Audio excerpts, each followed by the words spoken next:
อ๋อพวกตัวเป็นอย่างนี้เอาเห็นหัวหน้าป่ะจริงวะมันไปซื้อเลขหรอวะฮะไม่ต้องไปซื้อเลขกันที่ซื้อเลขแล้วโอ้ตายเลขขึ้นสมองเลยตัวผมเลขออกมาเด็กซื้อมึงนั่นเลขเราเลขเวียดออกไปนี่เป็นหมาเลยครับทางกับเอาเลขหมาใช่ไหมขึ้นไปเป็นแมงมุมอยู่ด้วยกับแมงมุมใช่ไหมเพื่อนนะมาเป็ดกันยังไม่ได้ไปใช้พื้นเลยมาทวงมาเซาตายพวกน้องเขายังมีเวียกเก่าสิซ้ำเนาะเวียกบ่แล้ววันเสาร์นี่มาเฮ็ดเวียกบ่คันว่าบ่มาวันเสาร์แล้วหรือว่าอาทิตย์หน้าพวกน้องสิซอกเวียกหาเวียกใหม่เฮ็ดมาเฮ็ดต่อบ่เฮ็ดต่อมาเฮ็ดต่อพะนะโอเคซ้ำเวียกเก่าก่อนเนาะโอเคซั่นก็คักแล้วใช่นะเอามาไปบ่อยเขานะเกือบไปที่ไหนเฮ้ยจองเอกสารไปเซ็นเนาะอะไรยังเซ็นเอกสารเซ็นไปนี่ไปนี่มึงกันนะอุ้ยไปรูดลงน้ำไปกับเวียกอีกนะไปกันนะไปกันนะไม่อย่างนั้นกันไปกัน อุ้ยมึงกันนะลุกไป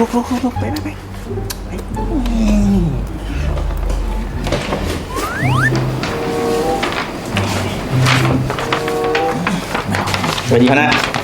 สวัสดีเช็นเอกสารเนี่ยเอามาแล้วมั้ยไม่อยากคุยญาติกันให้ไม่อยากคุยยุคปัญญาอยู่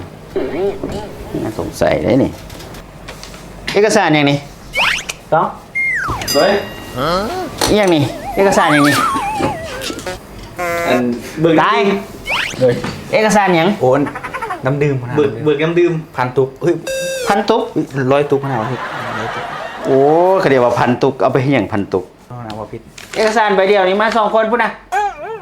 แล้วเป็นอย่างไงพากันเป็นอย่างเอาบาดนี้เนาะลบหน้าลบตาแต่ที่เป็นแบบนี้เนาะตายแล้วเสร็จละเดี๋ยวเอาเอกสารนี่เสร็จแล้วได้นี่เดี๋ยวเขาจะเชิญพี่เขาเลยนี่หัวหน้ากินแล้วพี่เขาเนี่ยแล้วนะลองซื้อเนี้ยกินมาหลายอยู่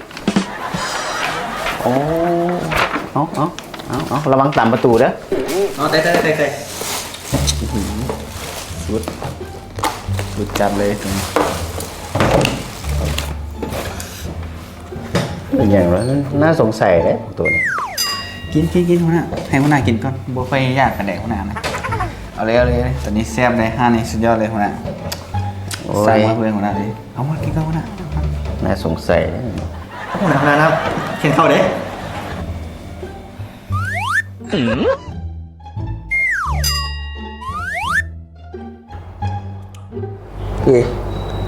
ตัวหัวหน้าหูบ่โอ้ยบ่หูดอกไม่ได้ยินดอกแล้วมาค่อยๆนึงเขาว่าแล้วสงสัยเขาเนี่ยตอนเขาเข้าแล้วกินนะเนมไส้เนมขวอยู่บ่ยังดอกโอ้ยตัวขึ้นไหลนะเห็นญาติเราหู้ขนาดนี้คันเราหู้มานี่ตัดเงินเดือนไกลออกซ้ำดูว่าที่เป็นสารภาพแล้วจะไปไหมเอาไปเลยไปน้ำกันแล้ว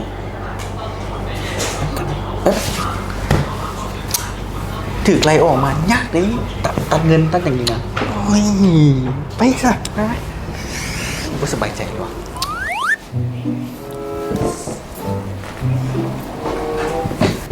เอาไม่ยังพวกตัวเป็นอย่างนี้เอาตัวไอ้ที่พังอะไรนะไม่ยังมาอยู่นี่ฮะไม่ยังอันฮะวันนั้นหูเรื่องอะไรวะหูเรื่องอย่างหูเรื่องใดเรื่องใดไอ้พวกหูเรื่องอย่างนะไอ้สงสัยพวกตัวนี้มันเป็นอย่างมายุกมายะอย่างเรียกเป็นอย่างพวกน้องล้มกันยืดู2 คนหัวหน้าหูเรื่องอะไรเรื่องอย่างพวกตัวเป็นอย่างไอ้มาสงสัยอยู่พวกตัวชิมินักศึกษามาฝึกงานโอ้ไอ้หูแล้วเรื่องนักศึกษาที่มาฝึกงานนี่นะคือว่าอะไรเนาะไม่เป็นผู้บ่าวเลยเนาะเพื่อนกระชีนตื่นเต้นเลยเนาะโอ้ยพวกตัวระวังได้2นี่ก็คือกันนี่เฮ็ดแต่พนักงานออกนี่สาวแว่งที่มาฝึกงานเด็กหับน้องดีๆสอนน้องเวียกน้องดีๆเด้อเดี๋ยวคนนั้นได้หูไอ้หูอยู่ตัวนี้น่ะเด้อยังเฮ็ดตัวดีๆถ้าหับน้องใหม่เด้อเขาเรียกว่าเรื่องอย่างโอ้ย กินข้าวกินน้ำก็บ่ได้กิน